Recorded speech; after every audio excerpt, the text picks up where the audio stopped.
Hi there, welcome to the Noah Presgrove case with a filled out timeline analysis today, where we take a look at Michael Facecast's Facebook post, Sarah Long's previous statement, a mention by Jack Newton in his interview with Partners in True Crime, and the other never seen before Snapchat post until recent time where I displayed them to you. We're bringing it all together today to try and compare, contrast and make sense of everything, as well as some under details which may have faded away and have been brought back up recently, which I can link with to you because I've got screenshots here and there, and I've actually arranged it today in an appropriate order based off timestamps given.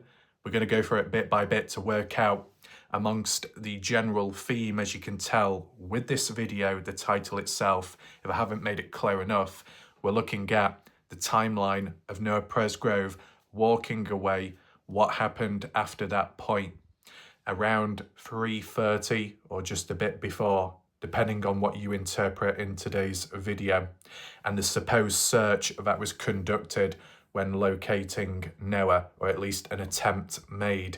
Now, we can do another standalone video about the search in regards to other areas, with credit to what Brooke Bounds-Carter has had to say previously, but we can wait on that for now. That can be for a later video, more hands-on map analysis. Today, we need to look at the raw material, the photos, the media, screenshots, archived post, most of it. I'm going to do the best to make it as clear as possible today and share with you my thoughts as well, whether there be contradictions, counterpoints, overlaps, or it's in sync. For anyone watching, you too can share your thoughts, whether you agree, disagree, whether you're shocked, surprised, and who you believe in. Be sure to drop your comments down below under this video. It will help with spreading awareness of the case and the videos as well, meaning more people will be able to reach out to it and learn. For those that are currently watching this live premiere format, welcome. Share your reactions and you can talk amongst yourself within the live chat box on the right hand side of the screen.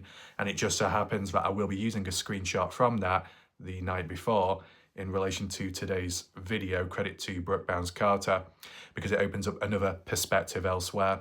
And even with the time of death of Noah, which was supposedly mentioned by Jack, there's a different perspective there too, but maybe I'd do that for a separate standalone video as well, because sometimes when you lock in on a case or a certain theme within the case, you know, alternative thoughts can be completely blank in your mind and you just don't see it that way. And then months later you do and you think, oh my God, how come I didn't think of it that way? It just happens. But, you know, there's a time with it, there's a process. So that's the intro out the way. If you do want to catch up on recent videos of mine to follow how things have come about in recent time, this high activity, this volume of communication and material, top right corner where the eye symbol is, click up there. You find the drop down box with the full playlist with all the videos that I've covered on the case, and as well the recent videos of mine from yesterday and the days before. If you do want to support this channel, if you want to support me as a creator, but you don't want YouTube to be greedy and take majority of what you may give towards this channel, well, there's a PayPal link down below in the pinned comment section. Big shout out to those that have done so in recent time and very recent as well. Very good to see everyone knows who they are. Big shout out to those people. And anyone else in between as well, of course, if it's on YouTube too. So how do we start things today? Well, I don't want to cut and switch too quickly. So basically, we will start off with Michael Facecast's Facebook post and what he's reposted in terms of Sarah Long's statement and even Carter Combs. We'll get to that bit by bit. But Michael did have a link attached to his post in regards to another point to do with Jack Newton and his timeline, his account of what happened. And it was like a clipped clip. Basically, when you're on YouTube, there's a tool somewhere on the dashboard around the edge of the screen where you can clip a video up to 5 minutes long or so. A couple of people have done it on my channel, like Popski, shout out to him. I think, who else? I can't remember, but they've done it at times. It's like a memorable moment which can be saved and stored somewhere in the playlist or in the clip tab section of a person's channel. And you can watch it back to see key highlights, key moments where important things have been talked about. So anyone can do that as well with my videos. You're welcome to do so. So we're starting off with the clipped clip by Michael Facecaz, the last Partners in True Crime interview with Jack Newton, and what Jack had to say when it came to Monday morning onwards with Noah, when Jack woke up and beyond. I'd like to add in a correction, apologies in advance, or retrospectively more so, because the last video that I did, I said 5:50 is when Jack Newton woke up, but that appears to be incorrect. It's actually earlier on. But then granted, I'm sure I did hear the term 5:50 mentioned by Jack, maybe more so to do with another event. Unless he did go to sleep, he woke up early, went back to sleep, then woke up at 5:50. I don't know. I just remember 5:50 being ingrained in my head, just like 4:30, even though I've never really focused in on that timestamp before up until just yesterday. It clicked in my mind. It had something to do with searching, and I've never really looked deep into that, and yet I was right. So it just goes to show, when you get that sense of, oh, I'm familiar with a certain timestamp, it rings a bell in your mind. It might not be very clear, but likely you might be on the right track with where you're coming from in relation to a piece of material, but it actually links onto something else which was happening at the same time or a bit earlier on. So, you know, you don't have to doubt yourself too much there. So that's what I'm doing right now. Anyone watching, be sure to listen in close, listen to what Jack has to say, and then I'll read it out in bullet point format to give my analysis on it. Then we can look at Michael Facecaz and begin the full timeline. Without further ado, let's begin. And I got up. I woke up at like 5:30, the earliest, and I was looking at my hat. I asked Mikey was still awake. I asked Mikey, or no was. He said he got mad and walked off. But the first thought to come to mind was, I'm sorry, what time did you say you woke up? He said he woke up at 5:30, but Jasmine said that she woke him up at 5 a.m. and told him that Noah was missing.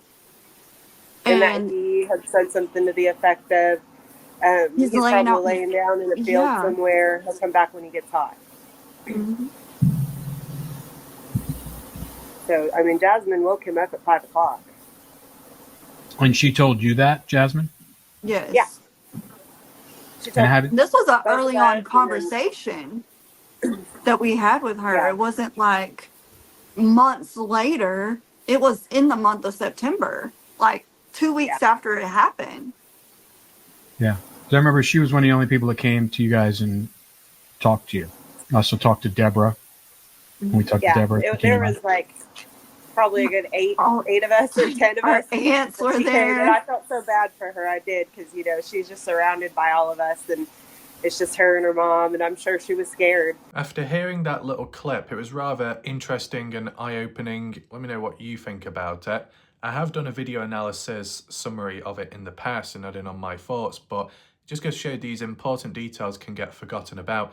For me, at least, they did get forgotten about because of all the other stuff going on and all the different people. With the likes of Caden Pressey, with going over it over and over again, it's ingrained in the mind. But with Jack Newton, not so much. So maybe I'll listen back to it again as a whole some other time, because I do remember some details that are ingrained in my mind, like with the Logan sleeping debacle, which Jack mentioned for the very first time, the one shoe on Noah's body at the highway for the very first time, and then not even including more glossing over the last argument with Noah before Noah walked off or so. But, you know, 5:30 a.m. what Jack said himself. Does it conflict with today's video and the different timestamps? It might not, but we'll get to those screenshots later. Just to reiterate those points for those that did not hear or pick up on the importance behind it, if there is one. So Jack woke up 5:30 a.m. Monday morning. What did Jack Newton do from 5:30 to 5:53? I'll show you those screenshots shortly, just for further questioning. When Jack did wake up, it said he was looking for his hat.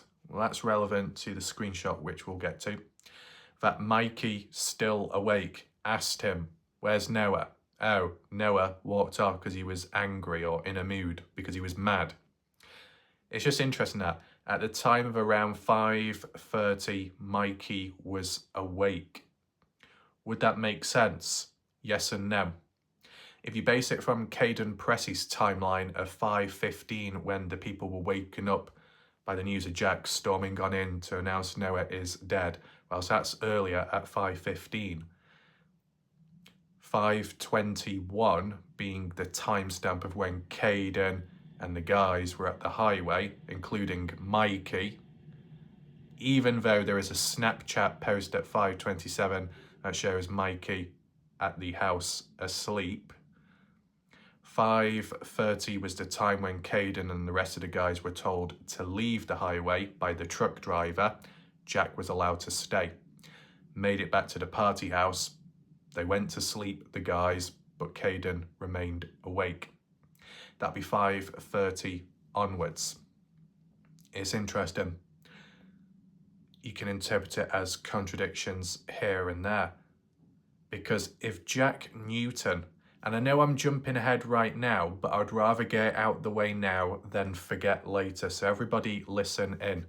If there is that Snapchat post that Mikey Lair at 5:27 a.m. was asleep, and we saw that photo of it as proof, and you're telling me a few minutes later at 5:30 Jack wakes up and Mikey is already awake, still awake. What Jack said in that Partisan True Crime interview goes against that Snapchat post, which shows Mikey Lair asleep at 5:27. You could argue and say, well, a couple of minutes later, when Jack woke up at 5:30, Mikey woke up as well at that time. But that language and wording, Jack saying, Mikey still awake. To be still awake means you never went to sleep in the first place. But we've seen the photo that Mikey was asleep. I know the face was blurred out, but when I saw the uncensored one, eyes shut completely out of it. Okay? And even if he was somewhat resting, but with the eyes closed, you can't really say he was like properly awake. So what Jack has said, is it the truth or is it a lie? And for the people in the background that may be classified as the dark force, that may be on Jack's side, how did he explain that Snapchat post then of Mikey Lair around the same time? He was asleep. No one brought that up, but that's why I'm here. And with that new material, what we've got, this is where we compare and contrast. But we go back to it later on in this video, so just don't go anywhere because you don't want to miss anything, so you fully understand it all. I have tried arranging it in the correct order. But yeah, Ashley Chadwick jumped on in when reacting, saying, well, Jasmine Milan said that she herself woke Jack Newton up at 5 in the morning about Noah being missing. So what does Jasmine Milan have to say about that? Well, we've not seen any reactions since. I mean, it just so happens that Mikey Lair photo, Jasmine Milan is awake, but within the photo smiling. Oh, smiling like nothing's wrong.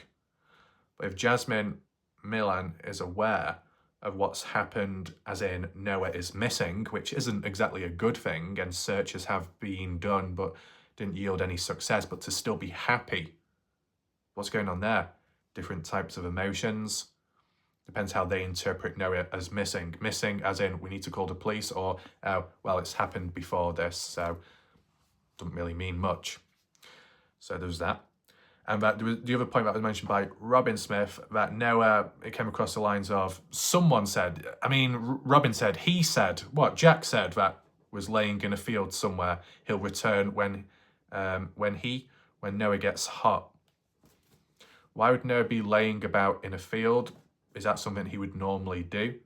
And we've heard the reference that in the past that Noah was in a lay-by of some sort, or no, more so in a ditch, and he was found there. But was that at the party house? Different property, different location, environment, who knows? but all the times when Noah would walk away, it was normal, especially when drunk, as like what Caden said, but he would always return back. But this one time, he didn't, because, I guess, physically and mentally, literally couldn't. Okay, so some interesting bullet points there for a very short clip. As for that full-length interview, you can see it yourself. I've done a summary on my channel, but to remember it all, it's not that easy with all the details going about. But you could say there's already contradiction from reading that out to you, right? So with that being in mind, we need to get onto the slideshow and focus in what Michael is getting at. Here we are. So 4 days ago on the case discussion page by Michael Face, Kaz, and reposted in a way by Joyce Burgow, I believe, on the Army page. There is more to it attached down below, but this is just a screenshot, and I want to break it down bit by bit. So first of all, he said, listen to the clip of Jack Newton talking, link down below. We've already seen that now.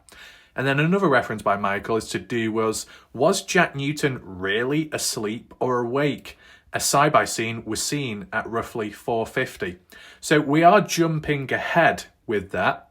We're going to return back to it later. So don't focus in too much about that particular event yet, because we need to focus back in around the time of when Noah walked away and then what happened after in terms of the supposed search. Michael does say, though, Jack also said Mikey was awake already when he woke up.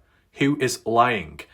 Well, the thing is, Michael, which you need to pick up on, and maybe you already did, it wasn't that Mikey was just awake already. It's the fact that Mikey was still awake. To be still awake means you never went to sleep in the first place. That's how you could interpret it. But this we've seen before. I've added the red arrow as in the most relevant point to start off with. And if it's not quite clear, I'll zoom in. So this is Jack Newton, you can see there. And then lower down, Noah Presgrove walked away from the party house around 3:30, according to everyone there. So Jack isn't stating this time from his own witness account, but from what everyone else has said, or everyone that was present to see Noah walk away. And it is interesting because I'm sure at one point it was worded by Jack himself or another person speaking on behalf of Jack that he was the last person to see Noah walk away heading east. And then in the last Partisan True Crime interview that was done, as in the clip what you saw earlier on, there was a segment where Jack mentioned that it was Logan Jernigan, the last person to see Noah walk away heading east. And the reference made maybe by a family member of Noah was that, oh no, but it was Jasmine Millan that said it was Avery Combs, the birthday girl, to see Noah last walk off. So who truly was the last person to see Noah walk away? As for the reasoning, I know Justin Roy says it's not possible, he wouldn't walk away, but I think what Justin was getting at was Noah wouldn't walk away as in going to the highway to walk home. But to exit the house, to stand outside for fresh air, to maybe cool off, that could well be very normal. Look at Caden Pressey. For everybody that doubts Noah walking out of the party house because he's mad or frustrated, but you believe in what Caden says, well, Caden said, just like Jasmine Millan had said in the past of November 3rd, 2023, that it was normal for Noah to walk off, to cool down, especially more so when he was drunk, because he didn't want to create like a negative vibe or atmosphere. Didn't want any trouble. Okay, fair enough. It's just that this time round, wherever Noah went, and whoever he may have crossed paths with on the way out or when returning back, something went wrong. Very wrong. But this is one of the prominent timestamps which has stood out for quite some time. The beginning of the end for Noah Presgrove at 3:30, walking away by himself, isolating himself, making himself more vulnerable if anyone was about to take him out, gang up or group, strangers or known individuals. And I know just above it does say 4 a.m, he passed away around that time, but you can interpret it as that's what Jack was told by somebody else, or Jack knew firsthand because he was there at the time to witness it. There's different ways of looking at it, but let's just put that aside for now. We're focusing in on 3:30 being the beginning of Noah going missing, heading east towards the highway. Not that he went directly onto the highway, but he was going in that direction. Could he have gone so far east, then turned about to cross over into the field or that house at the top? Who knows? But when we move on to this particular point, the reason why I've got this here is to refer back to the Partners in True Crime little interview clip by Michael Facecas, in which 5:30 when Jack woke up, and how it's worded here is just simply, "I'll meet y'all at the lake," responding to the father Caleb, "Can you bring me a hat, please?" Well, it links on, as I said, with the Partners in True Crime interview where when Jack woke up, he was looking for his hat. Well, he couldn't find his hat because someone messed with his when he went to bed. Well, after he went to bed, when asleep, someone took it off of him, or he left it elsewhere in a different room. So there's that, just that little link and reference. Okay, that's 5:53. I know it doesn't say that's when he woke up, but when you look at this one, and just take in mind, this is the official statement by Caleb.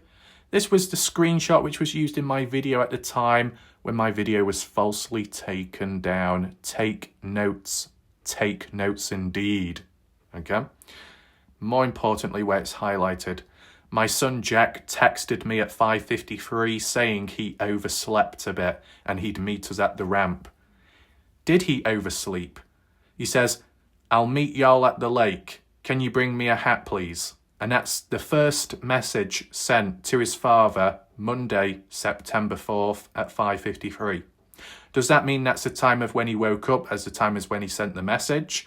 No, but I still remember 5:50, 3 minutes before this, being mentioned at some point by Jack himself. I'm sure I remember it. I know it mentioned 5:30 being when Jack woke up, but still, just reminds me of something. And to say that, yeah, my son texted me, "I've overslept," Jack never mentioned that to the father, at least in this screenshot, about oversleeping. Unless it's mentioned further down in the text conversation, that was never provided. But originally, in the past, when I read this before the context of the Partners in True Crime interview, because it was months apart, to say that at 5:53 I've overslept, normally when you text someone about oversleeping, being late, it's very close to when you wake up at that time of when you text. So I just interpreted 5:53 or around that being the time of when he woke up. But now Jack says in Partners in True Crime it was actually 5:30. But then Ashley Chadwick says, no, Jasmine told the Presgrove family that it was 5 in the morning. Well, if it's 5 in the morning when Jack was woken up by somebody else, from 5 to 5:53, what the hell happened? 53 minutes of what? Being completely oblivious to what was going on? Sure. At 5:53 onwards, heading out to the highway going north in the direction of where Noah was. But Jack supposedly wasn't aware. He was only going that way because of going to Warwicker to get to the ramp of Warwicker Lake to meet up with his father and grandfather. Still unaware. From 5 to 5:53, Jack Newton, not too concerned about Noah, enough to report him as a missing person to police, but equally other partygoers too. That's how you can interpret it. I know people in the chat and later could be saying, yeah, but they weren't thinking like it at the time and it wasn't that serious. If you're calling somebody a missing person, that ain't a good thing. If you said that they're absent from a party, they're not currently here, it doesn't sound as bad. When you say they're missing, sounds more serious. And take in mind, I do have extensive experience with covering missing person cases. That when you've got a missing person, the first 24 hours are most important in trying to locate the person, because anything after that, chances of survival drop drastically. And if you've got Noah Presgrove, who's by himself, a little bit vulnerable, based off the environment, the darkness, lighting, lack of it, and being under the influence of alcohol and close to a highway, sounds like a recipe for disaster. More than enough people present, but no attempts made to report him to the police as a missing individual. It all comes down to the time scale of, well, in the past it's normal for Noah to wander off, okay, but he normally returns back. In what time frame and what time period? When does it reach the red line of where you think, do you know what, this is not normal. It's taking longer than usual. I think we should go out searching. Well, we'll get to that with the later screenshots. For people to go out searching clearly indicates there's a level of concern. We've not heard from him. We've not seen him. We probably should go out and look. Okay, that's good. That's normal. Shows that you care, that you're worried. Yields no successful results. You cannot find him. You return back to the house or wherever you came from or going to. And then what? When there's no more answers and it's unknown, probably that's when you should report to police as missing person. But no, it's like, oh well, he's probably just gone home or elsewhere. That is the only bit that's a bit questionable. I know other people go really deep in on Jasmine Milan with the Snapchat post. I would actually put that aside and think more about as a whole after the search was conducted and it wasn't successful, but not enough concern after that to then follow it up with a police report. That is the only bit I refer to. But moving on here, while still focusing in on trying to understand Jack Newton and when and what when he was sleeping. And like how when we get to it later with the other screenshots with the, what time was it? 4:30 a.m. where it showed Carter Combs with Logan Jernigan both awake in the party house. And it was weird because it was interpreted that, well, if Carter Combs is awake here and Jack was saying he went to bed at 11:30 with Carter, then why is Carter awake at 4:30 then? And there's different ways of interpreting it, but I tried mentioning it to Brooke Carter last night in the chat, and you'll see it highlighted in the red arrows. And it went back and forth, but then Brooke understood what I was trying to get at. And Brooke said, I don't remember Carter Combs ever saying she went to sleep, but she did lay down with Jack a few times. That's interesting. So whatever time Jack went to sleep at, if he really did, okay?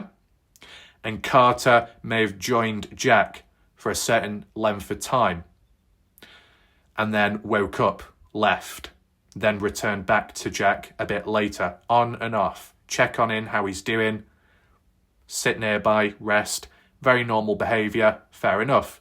A person can go to sleep and then wake up later and move about. A person can sit down and just simply rest or have a power nap and then get back up after 20, 30 minutes. So there's always that worth mentioning. Real fact says Jack didn't get up at 4:30. Well, no, we've not heard that then. Robbie, I understand the comments we're all here because of Warlike Rap, so of course that people are going to be mad. It doesn't mean though it's Jack. So I responded to Brooks saying, okay, so that could be what Jack was referring to in his Partners in True Crime interview about when going to sleep, Carter accompanied him. And it was Carter, the one that told Jack later, which Jack relayed to the interview, that Carter witnessed Noah come into Carter's bedroom to take the keys. Bit of a conversation with Carter. Not much came out of it. Jack completely oblivious asleep as Noah left the room with the side-by-side keys. And then what followed then was the side-by-side rollover at supposedly just before 2:40 or so. And then what timestamp of the shower after the side-by-side rollover. So in between the side-by-side rollover, the beginning or the end of it, Carter Combs at some point would have had to have been present or woken up or instead of not sleeping, resting, as like what Brooke says, got up, went outside to see what was going on, check in on people and realise what happened to Noah, and with Jasmine still being awake, Carter and Jasmine then accompanied Noah to the shower to help and assist him in any format. Okay? So, to understand it from that point of view, whilst you've got Caden Pressey that says, I went to sleep at a certain time, then I was woken up at a later time because of Alicia, then I went back to sleep. And then I woke up again later because of Jack. With Carter Combs, it comes across as if Carter was resting with Jack, but not truly asleep, on and off, moving about. Okay. It's just about understanding the movement patterns and the timing, that's all. And with me trying to interpret what Jack was referring to, Brooke said, I would assume so, Raf. She didn't go to sleep. Carter Combs didn't go to sleep in between the relevant time stamps. But she may have gone to the bedroom to check in on Jack, or just to simply rest, sit down, lay by him. Normal behaviour. That's all we needed, just to try and understand. So whilst, yes, we got these like little points here about the sleeping with Jack, I just wanted to put in perspective with Carter Combs herself so it doesn't contradict too much with what we see later on. But if you're talking about the timeline of Noah exclusively, 3:30 when Noah walks away from the house. And then 11 minutes later, Jasmine Milan, front porchway outside, 3:41 a.m. Well, Noah is missing. How long did it take until things sunk in where it was like, damn, we probably should go out searching? Well, we move on to this. And this is one of the post or repost by Michael Facecast by Sarah Long, who is the sister to Stevie Howard. Take in mind what Sarah Long says here. Sarah was not a party goer. She was not there. Sarah would have been told things by the likes of Jack Newton and then repost it on later, relay it. So what Sarah says here isn't first-hand accounts and some mistakes could be made. But let's just read it. Do you want me to zoom in a little bit? Maybe I can. I think the kids said they realised Noah hadn't come back at 3:30. Right. That's a big issue already, isn't it? Because Jack is saying, based off what everybody else had said at the party and those that were conscious, 3:30 is when Noah walked away from the house. Sarah Long here is saying, I think the kids realised Noah hadn't come back by 3:30, which would mean that Noah actually walked away from the party house much earlier on. But then that means the time's closer to around the shower situation, the side-by-side rollover. So does it cause conflict there, like a negative chain reaction? Well, to be fair, whilst people don't trust Jack Newton, would you trust what Sarah Long says here? Sarah Long will get her information from the likes of Jack and other people, so it's passed on second-hand, third-hand, fourth-hand information, and like through Chinese whispers, accidentally, the story can change and there can be misinterpretations. So I think when Sarah Long says, I think the kids said they realised Noah hadn't come back by 3:30, that's probably incorrect. And the reason why I say that is because Sarah wasn't there herself. Jack was. But in fairness, Jack was supposedly asleep, so you wouldn't really know anyway. So from Jack to Sarah, Sarah to Jack, it's all second, third-hand information and stories, which isn't great. But I think it's better to choose it over Jack than Sarah, because at least Jack was present at the party to some capacity. Sarah wasn't. And furthermore, I base it off language and wording. For Sarah to say, I think the kid said this, so you don't know for certain at the time of when you made this post. So it's not even for definite, there's lacking confidence. So I would say we could rule this out, the 3:30, as in before, as in when Noah walked away. Now, Caden Pressey did say, I believe it was in his private police-recorded June 2024 interview, that he was told later by Jasmine Milan that Noah actually walked away from the house in between 2 a.m. to 3 a.m. So would that mean that Noah actually left earlier, walked away? And it links with Sarah Long that by 3:30 Noah hadn't returned, so people got worried. You could base it off that, but you could also interpret it as, well, 2 to 3 a.m. Noah may have walked away. But if 3:30 is the true time when he walked away, well, maybe he walked away 2 separate occasions. First time between 2 to 3 a.m, returned back successfully. Would have had to in that time frame in order for the side-by-side to be relevant and to take place. Then the shower, then the sleeping debacle, and then walking away at 3:30, icing on the top, and not returning back. You know what I would say based off my personal opinion, and feel free to listen in, is that when we look back to what Jack says, where is it now? There. Noah walked away from the house around 3:30. That could well be the time. And then 11 minutes later, Jasmine Milan confirming that, I guess, and saying, well, he's missing. So within 11 minutes, it's regarded that Noah is missing. But at this time, is it considered a serious note to go searching? Maybe not quite. It hasn't sunken in just yet. Hence why facial expressions, not taking it deeply. Kind of like not expecting what was to come next, as like what Jasmine said when she tried defending herself. That even if Jasmine Milan had said to Caden Pressey, in which Caden Pressey relayed in the interview, the private one with police, that Noah walked away from the house between 2 to 3 in the morning, you could say at the earliest 2 a.m, which is unlikely because you got to think that Noah was present at the party and was seen inside the house at 2:43 a.m. when Caden woke up and saw Jack, Noah and Jasmine near the beer pong table. There's that. So it would have to be an after 2:43, so 3 in the morning at the latest is what Jasmine Milan said, relaying it to Caden, and Caden relayed it in his private interview with police, that it was 3 in the morning when Noah walked away.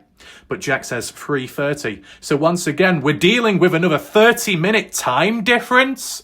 Well, if you're going to be lenient with one person like Caden Pressey, Caden gets this mixed up. Caden may have missed it out by 30 minutes or 20 minutes or 10 minutes. Okay, fair enough. Maybe.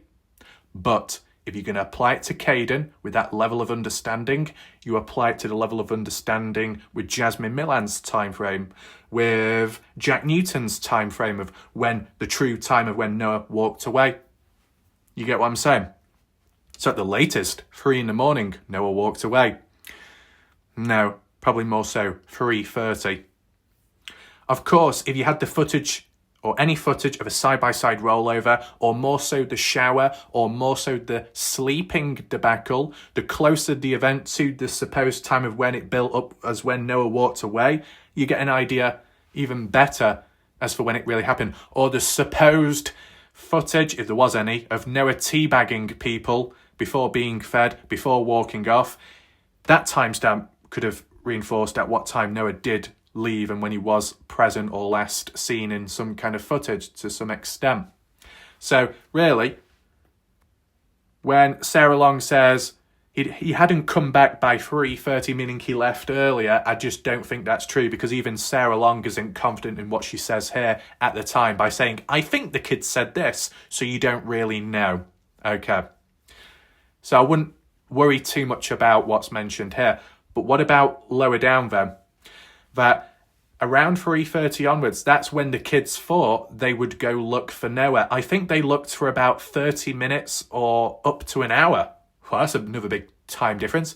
30 minutes or maybe an hour. You might as well just said in between 30 to an hour. Then came back to the house. I can't remember which girl said they looked until 4:30 for him, then went back home, because one of the boys said when the sun comes up, he'll get hot and come back. They just thought he was passed out somewhere like he normally did when he would get mad and leave. He'd pass out in the back of somebody's truck, or once before he'd passed out in a ditch when they found him. So I think the kids went back home at 4:30, but I'm not 100% sure the exact times. And honestly, I'm not sure a bunch of drunk kids know their exact times. Luckily for their phones, something will show.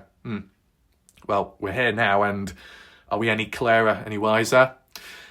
Depends how you look at it.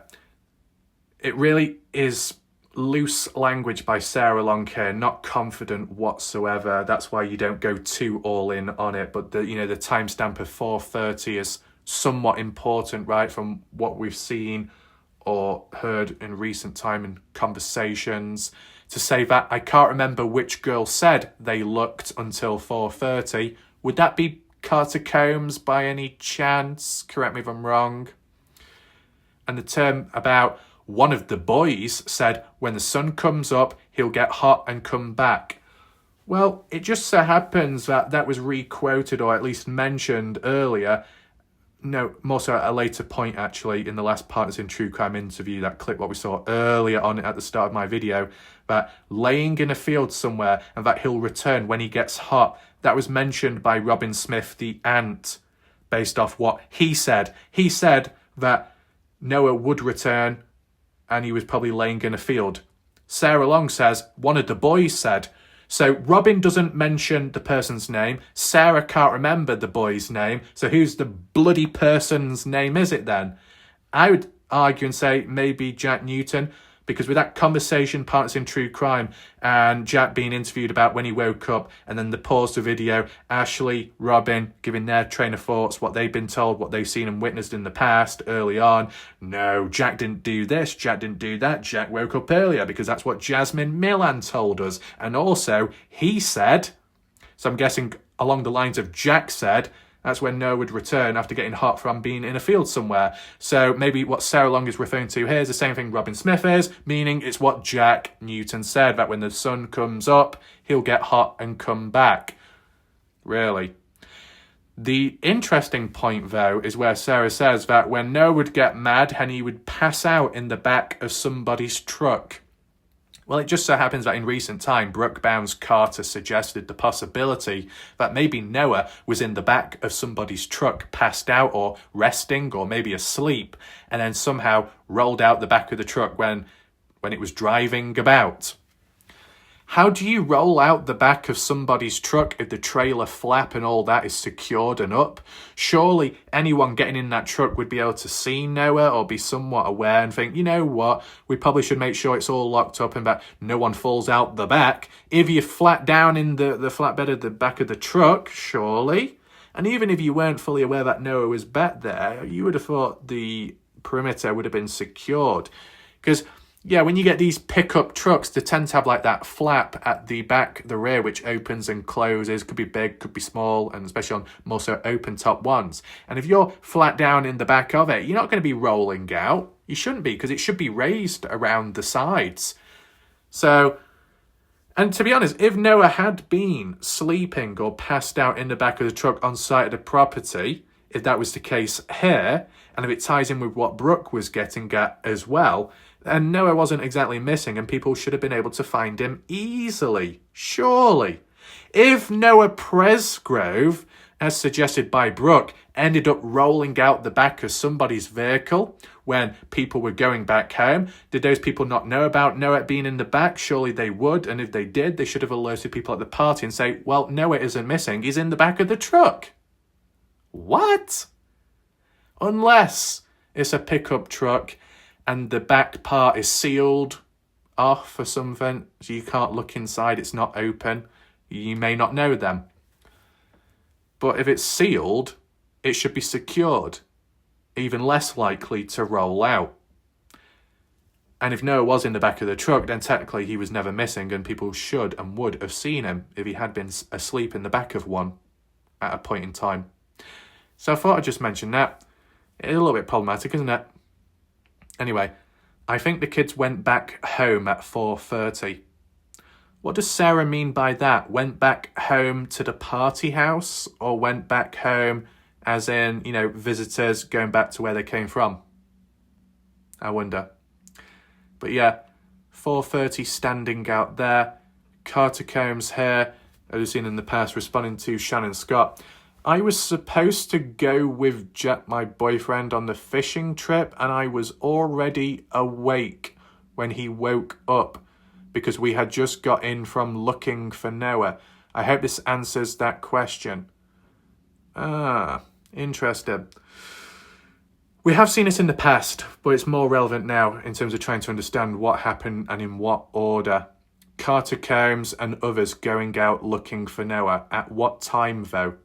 Maybe we know the time of when they returned back, or just close to 4:30 in the morning, but at what time did you head out in the first place? If Jasmine Milan does that Snapchat post at 3:41 a.m. saying Noah is missing, maybe not thinking much of it at the time, after 3:41, at what time did the people go out searching for Noah, supposedly? We might know the end point, but we need to know the start point. And also, it's interesting where Carter says about, besides the fishing trip, about already being awake. Well, that could tie in with what Brooke was getting at about Carter not going to sleep, resting, sitting nearby Jack when Jack was asleep. But to say I was already awake, yeah, because she never went to sleep, I guess, ties in with what Brooke was getting at.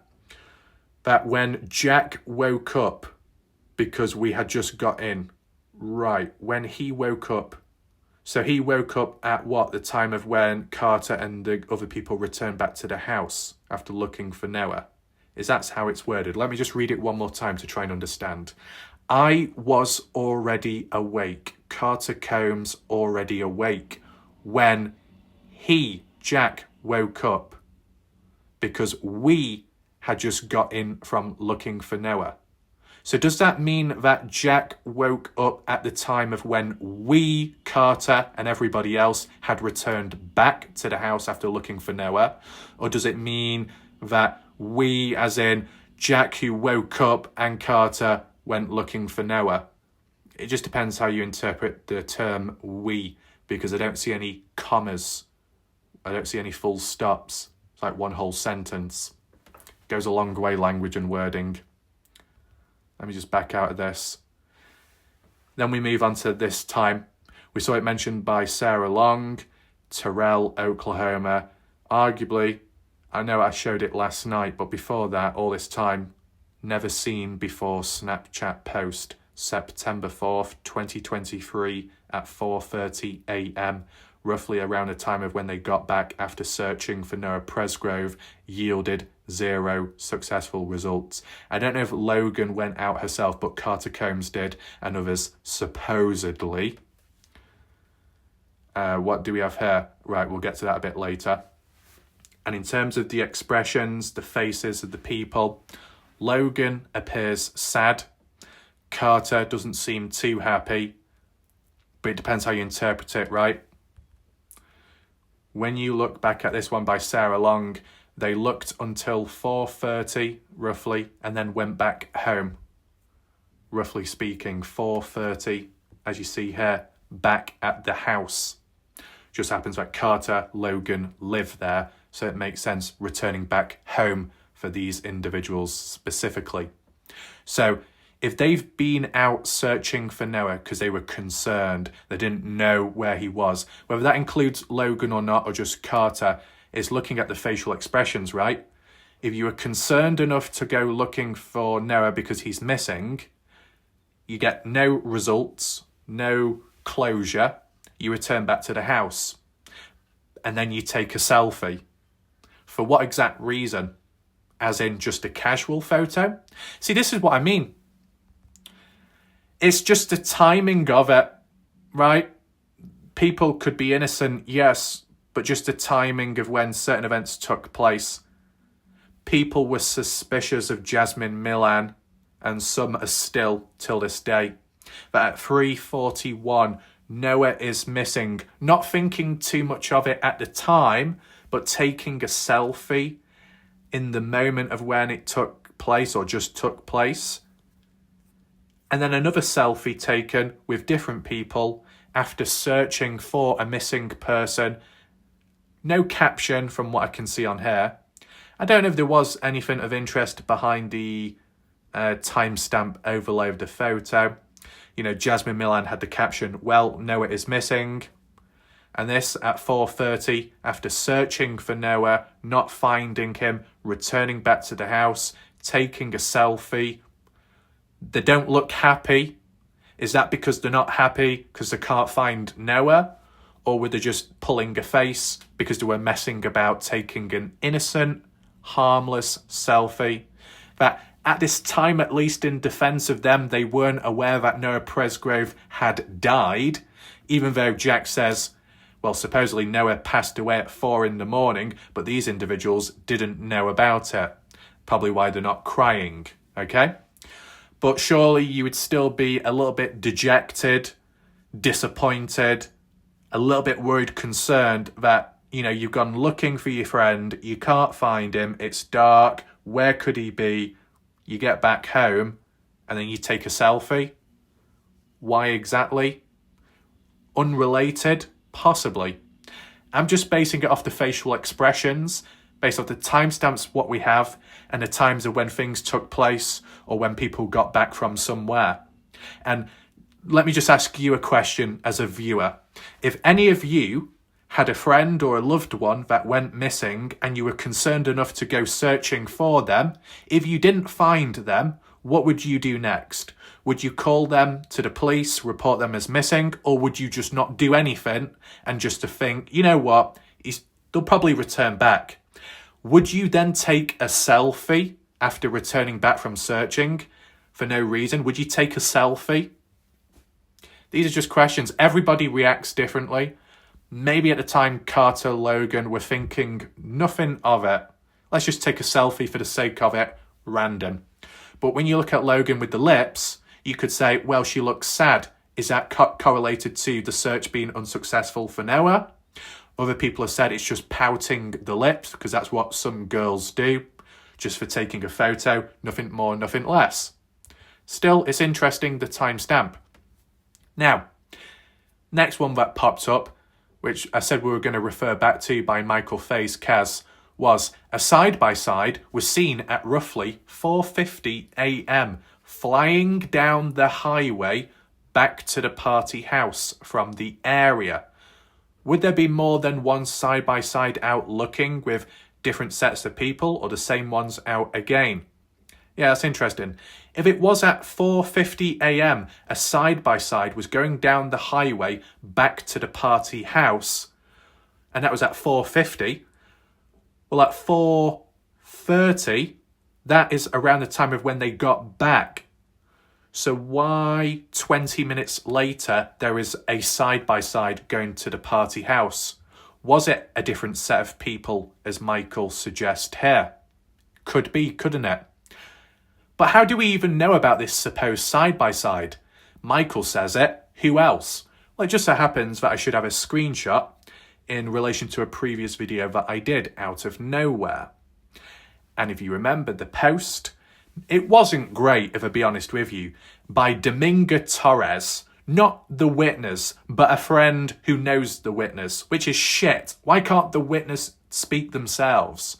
Anyway, Dominga said, one of my friends said she was on her way to work that morning, and that was supposedly at the casino, past Terrell, if you were going south, like Tyler and Tyler Hardy were doing on that side of the road where they came across Noah's body. But at the time, this friend was going down that way to work that morning. They saw a side-by-side pass her on the highway around 5 a.m. or so. She remembers this because it came out of nowhere and it scared the crap out of her. So if at around 5 a.m, there is a side-by-side, which could be the one which Michael Facecast is referring to here, flying down the highway back to the party house. But how does Michael know which direction the side-by-side was going when the person representing the witness does not state it?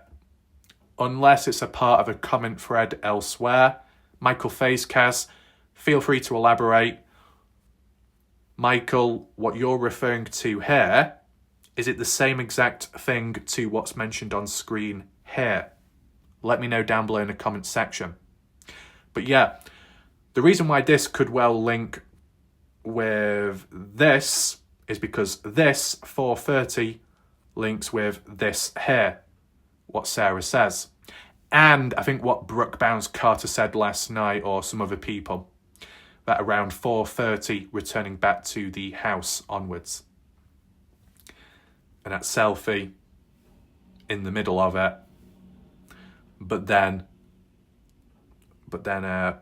40, 50, no, to be honest, yeah, 40, 50, 20 minutes later, 30 minutes later, at least based off Dominguez's comment here, 30 minutes later, a side-by-side returns to the party house. So does that mean Carter Combs and a couple of people went out searching before 4:30 earlier on, 30 minutes to an hour, then getting back at around 4:30 to take a selfie, and then what other set of people were out there in order for a side-by-side to be witnessed and it heading to the party house? Makes you think, doesn't it? What other set of people? Or was it the same people earlier on that went back out again, 2 different searches conducted? I mean, in fairness, it depends what the first search was and where it took place. If the second search was to do with a side-by-side heading up the highway so far north, that would tie in line with what Brooke Bounds Carter said, and it would also tie in line with the future video idea of what I was going to do, which I briefly told you about at the start of this video today. So that's interesting. If we knew what time partygoers went out searching in the first place, and now we know roughly the time when they got back to the house, the other question would be, where did they search? And then how does that correlate or link or contrast to what Michael says here and what Dominguez says here as well? Is there an overlap or what? Moving on, 5:27 a.m. So if we're referring to at least 5 in the morning where people could have been still searching for Noah, given up, returned back to the house, 27 minutes later, despite Noah still being missing and these people unaware of the death at the time, you got Jasmine Milan, who's awake, smiling and happy. Mikey Lair in the middle, asleep. Logan Jernigan, awake because she was able to take the photo but covering her face, intentionally or maybe not, just because reaching out it might naturally cover your face. And that, as said, 5:27 a.m. So there is a certain order to all this. Is it believable enough that from 3:41 to 5:27, these different sets of partygoers, completely unaware and oblivious as to what's truly happened to Noah, but aware enough that Noah is missing and some action is needed in order to try and find him, but no success is found? And then what? Just return back to the house, sleep, take selfies, and that's pretty much it. You could interpret it that way. Okay, so what we've transitioned onto now is like when I made references to Brooke Carter earlier on, I failed to provide some screenshots, so I thought I would add it in right now. In regards to that Snapchat photo post Carter Logan at 4:30 a.m. in the morning onwards, around the time of the whole search thing taking place, I'm just going to read some screenshots out to you, conversations where it's like highlighted in the red arrows, points of interest, just so you might be able to learn and see how well it compares or contrasts to the likes of what Sarah Long had said. Obviously, take in mind, Brooke Carter was not at the party, was on holiday, as it's been said many times by now. But still, these individuals are and were in contact with partygoers onwards later, you know, when it came to learning and checking in on how people were, how they felt, and what do they know, and just communication like that as you would normally think. So, you know, part of the conversation last night, Brooke says Carter Combs did, both of the girls did.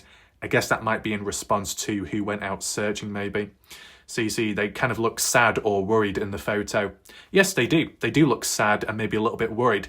And you could interpret that as, well, if they've just come back from the search, yielded no results, then they probably would be feeling like that, possibly dejected. But would they be taking a selfie, though? What good does that do? So it makes you think maybe the selfie was something completely different, you know, separate. But if you disagree, let me know down below. What else? Skippy says, and for how long did they search for when looking for Noah? Andrea says, exactly. The 4 a.m. timestamp was just an obvious estimate if he walked off at 3:30, 911 call at 5:43, easy guess around 4 a.m, no mystery here. Andrea is referring to the little conversation, Facebook Messenger, of Jack saying Noah passed away at 4 a.m. In terms of how I interpret that language, it sounds like it's said with great confidence and certainty. Noah passed away at around that time. But do we really know? Do we truly know? Because the official ME report does not mention it. It lists it as unknown. So yeah, it could be a guesstimate, but still, other people have said, oh, Jack said that time because the police told him that was the time or so. Well, then that would raise questions as to why the police didn't hand it over to the ME report then. If they know a certain time, then why couldn't it be provided in the documents or so for a little bit more clarity? But anyway, let's move on. What else? Brooke, they all did for around an hour. And I believe that's in response to Skippy's question of, and for how long did they search? They did for around an hour long. And in fairness, to be searching for an hour long, given the stretch of the highway and depending where they were searching about, the fields, the woodland, if it's a short radius of searching, well then it must have been a thorough one. If it was a wide spread, did people spread out or in little groups or all clumped together? That's kind of interesting. But to say around an hour kind of ties in with what Sarah Long said in her older statement about 30 minutes to an hour long. So we're getting a little bit of consistency there, if you want to put it that way. Tammy says, also, the timestamp of the side-by-side accident rollover is 2:40 in the morning, supposedly, from what Cade and Pressy said in that private interview. If so, then Noah Presgrove and the gang should be still out there. Whatever that is about. Skippy, so was this photo of Carter and Logan before or after the search? After the search. Now, can I get on here right now? Just give me a second. This was taken after the search. So getting back to the party house, this is how Carter and Logan looks after searching for Noah and not being successful. They don't look happy. They do look somewhat sad. Are they sad because of not being able to find Noah, or are they sad because they're just pulling a face for a harmless, innocent selfie? Let me know your thoughts. And why would you need to take a selfie? What, to document, here we are searching, here we are finished? I mean, there's no caption from what I can see announcing anything. Unlike Jasmine Millans that said, well, Noah is missing. I'm not saying that's suspicious, I'm just saying it's prominent as in the beginning of the end and the beginning of the search. Not that it started at that point, but, you know, subconsciously or unconsciously, that concern building up with time. It's getting later now. He's not back yet. We've not heard anything from him. We need to go out and search. That's what I'm referring to, in case you were wondering. So, yeah, after the search, photo taken. Moving on, what else do we have here? Tammy, didn't Avery and Carter with the Texas boys all search for Noah? Based on true story says, and other boys. Brooke Carter responds, all the kids at the party house, except the ones sleeping, went and looked searching for Noah. How many people were asleep? Jack Newton? Would he count, Brooke? Maybe.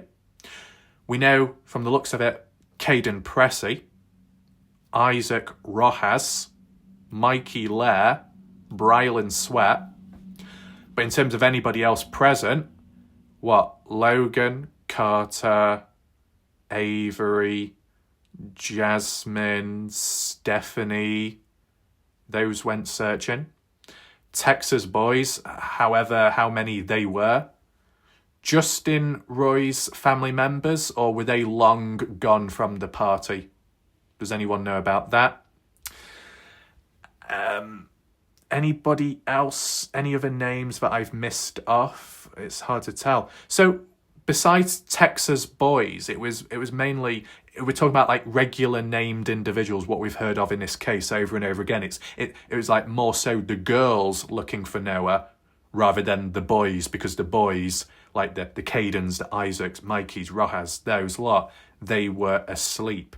Now, if there was a great deal of concern, I wonder why the guys that were asleep weren't woken up. You know, if a great handful of people are going out anyway to search, how many? 10, 9, 8, 7 people going out? Wouldn't it be best to get everyone, as many people as possible present, round them all up to send them out and search possibly? I know you maybe respect people who are asleep, you don't want to disturb them, but if you're concerned enough, you would wake them up regardless, especially if they're Noah's friends to some extent. If the Texas boys, who may be strangers to Noah, are willing to search for him, then surely the likes of Caden, Brylan, Mikey, Isaac, to an extent should be searching as well. But it's not their fault. If they're asleep, they're asleep. I'm just surprised no one, tried waking them up. And I'm just basing it off practicality. The more people searching, sometimes the better it is. More track can be covered, more distance in a shorter amount of time. Doing it quick and efficient. But, I'll just read what's on screen. Michael Facecast. Caden Pressey says, only Jack Newton and Noah Presgrove were playing beer pong inside. Well, from what I'm aware of, Michael, what I heard of when I listened to it, when Caden Pressey woke up at 2:43, when that phone call was made by Alicia Lee, the mother to Caden, announcing the news of Georgia, Caden's cousin, making it back safely home. Once Caden Pressey was woken up by that time, when looking about, he said he saw Jack Newton, Noah Presgrove, awake, alive, and as well Jasmine Milan, beer pong table. So Jasmine Milan as well. Skippy asked Brooke, do you know if any of the Texas boys were in the side-by-side when it rolled over? Very good question. Brooke Carter says to Skippy, I was told yes. Ooh, there we go. We've finally got a little bit of movement, whether you believe in it or not completely, a little bit more movement. Considering it's taken this damn long to try and figure out who it could possibly be. What else do we have in between? Based on true story. I'm going to have to go look at Caden's transcript because I thought it was more boys than just Jack and Carter. However, he also told Alicia the last time he saw Noah, he was going to the shower. Based on true story, what Caden Pressey said was he didn't see Noah take a shower or go to have a shower, but he did definitely hear that Noah was inquiring about having one at some point, and that was earlier on, as in Sunday night going into Monday morning. Okay? I do remember that. But yeah, I just remember Caden referencing Jack, Noah, Jasmine, beer pong table. But if you want to go deep and refer to the private interview, June 2024, a month or a few weeks before the Partners in True Crime one, with police privately, which was then later leaked, as we've all heard, Caden mentioned at around 3:20 or 3:24, Caden was going to go back to sleep. Well, in Partners in True Crime, Caden said he was going back to sleep 3 a.m. But in the private one, he says 20 minutes later. So there's a 20-minute time difference of when Caden went back to sleep. In the public one, I went to sleep 3 a.m, went back. In the private one, no, I actually went to sleep 24 minutes later. Oh, and around the time of 3:20, I assumed Noah was there. I couldn't see him. There was no proof or evidence that he was physically there. I just assumed that he was. That's in Caden's own words. So if it's true that at 2:43, Caden saw Noah at the beer pong table with Jack and Jasmine, but at 3:20 in the morning, a bit later on, Noah wasn't there, but Caden assumed that he was. Well, where was Noah then at that point? At 3:20 or so, because that just happens to be like 10 minutes or so before Noah actually walks away from the party house. So when Caden Pressey says, I went to sleep at 3:20 or near to 3:24, that's very close to when Noah actually walked away. And it's a surprise that Caden didn't see or hear anything when drifting back off to sleep close to that time. Very interesting. But to refer back to the side-by-side rollover, Jack Newton did respond at some point on Facebook in the responses or the DMs to somebody that it was 5 to 6 people, passengers in the side-by-side rollover with Noah. 5 to 6 people, no identities made. And at the time I was telling you, well, if most of the guys who we know of are asleep, the Cadens, Isaac, Mikey's, and Jack, maybe Brylan, who's left? The girls? Would the girls be on a side-by-side? Would the girls get dirty? Would they want to do that, or they're not too interested? So you got Noah, then who else? Who else possible? Would it be Travis? Would it be Colton? Would it be any of those, which Caden referenced returning back to the party house? Maybe, maybe not. Or the Texas boys, or any of Justin Roy's family members.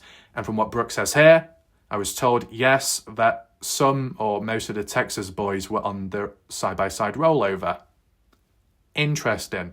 How did they feel, though, after the rollover? Were they angry, upset? Were they laughing? What else do we have here? Brooke Carter says to Tammy, I would like to see that because I've never heard her say that unless she says, I woke Jack up. I don't really know what that's in response to, but lower down. Carter did eventually go get in bed with Jack. Oh, to actually sleep.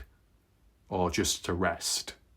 Either way, it's interesting because when you say did eventually go get in bed, makes it emphasised as in finally arrived in bed, finally got there after all this time. And the reason why that's important, because Jack worded it in the past that he went to sleep with Carter together. But how it's interpreted here with what Brooke says, Jack may have gone to sleep, Carter went and left here and there, but at a particular point actually went to bed, but not at the same time as Jack claims. Interesting. Little points that need to be pointed out. Andrea, I think it's normal people in and out of sleep at a party. Yeah, absolutely. With the noise going on and distractions along the way and possibly being woken up in between. It's real. Good question, Raf. Why didn't they all wake up? Yes, why didn't they all wake up based off Caden Pressey's 5:15 timeline? If Jack bursts through the door, loud bang, wakes up Caden Pressey, other guys nearby sleep, how come they weren't woken up by it? Weird. Magic Mike, just like Caden was up and down, awake, asleep, so was Jack. I'm sure people woke them up, messing with them, going pee, getting water, who knows, but it's all about context. We don't have all the context. For Magic Mike to say, just like Caden Pressey, who woke up and down and then went back asleep. Well, in fairness, that makes sense because that's what did happen based off what Caden said himself at 2:43. Woken up by Alicia calling the mother about Georgia. And supposedly 5:15 because of Jack bursting through the door. And each time when Caden was woken up, he may have noticed a different thing. People present, people awake. And if at 2:43 that Jack was awake, does that mean that Jack's allowed because Jack said he was asleep at 2 a.m. at the same time as when Caden was going to sleep? Or it might be at the time of when Caden was woken up by that phone call by Alicia at 2:43 and then saw Jack that was awake, is because Jack woke up too at some point and then later went back to sleep to rest. If people keep getting up and down and sleeping, we don't have like the full patterns of people's sleep cycles. So yeah, there could be movement on and off. It's worth highlighting here and there. What else do we have? Tammy, Carter said she was going on the fishing trip and said she was already awake when Jack woke up because we had just gotten back from looking for Noah. Right, we've already seen that quoted. What else do we have? I'm trying to figure out if Jack and Noah were playing beer pong, why Caden told OHP that Noah had already walked off before he went to sleep. He doesn't mention beer pong at all in the OHP interview, the private one. Right, yeah. So, yeah, there is a little bit of conflict. I get that to an extent. I would have probably applied it on the maps. What about that, Raf?